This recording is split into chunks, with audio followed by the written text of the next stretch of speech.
Okay, I'm going to continue with Mozart's chart. This is part 2. I'm going to look at a few more symbols in his chart and then go into his karmic story and understand what unresolved issues he had to overcome in order to break his karma, right?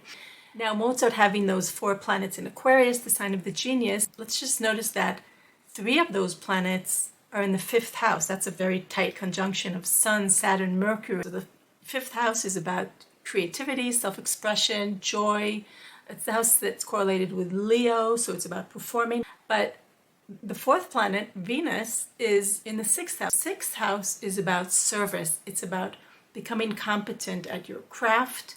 It's also about your everyday mundane work. And his work was Venusian. You know, he was a composer. Okay, so Venus, goddess of the arts, of beauty, harmony, love, and attraction, okay, is in the 6th house at 29 degrees. And this is a very important placement, because any planet which is at the 29th degree tells us that the person has reached a point of mastery concerning the planet, okay?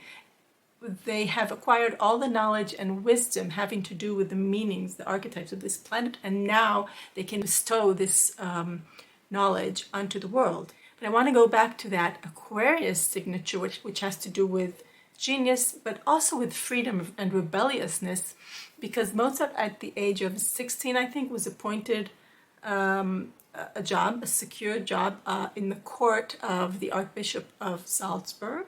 Essentially, he was a servant. I mean, he was subservient, and he would have to produce music in exchange to, making a living.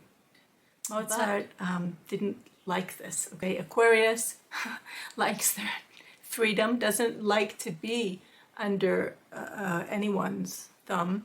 In this area, he and his father were opposed. His father, Leopold, wanted him to stay in Salzburg. He's considered controlling. We'll look at that when we start unraveling the karmic story.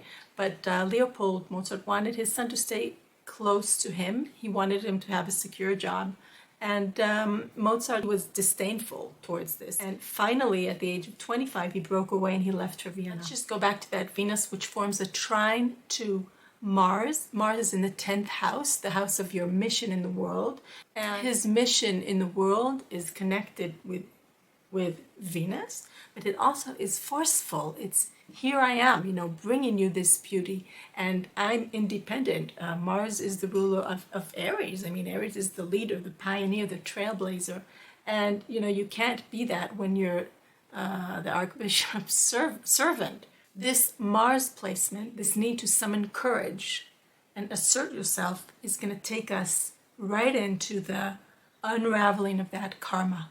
Okay, I didn't get to the karmic story at all. I'm sorry, that'll have to be part 3, but Mozart deserves many, many parts. But if you have any thoughts to share, please write them in the comments below. And if you like this content, please subscribe. I'd appreciate that deeply. I'll see you later.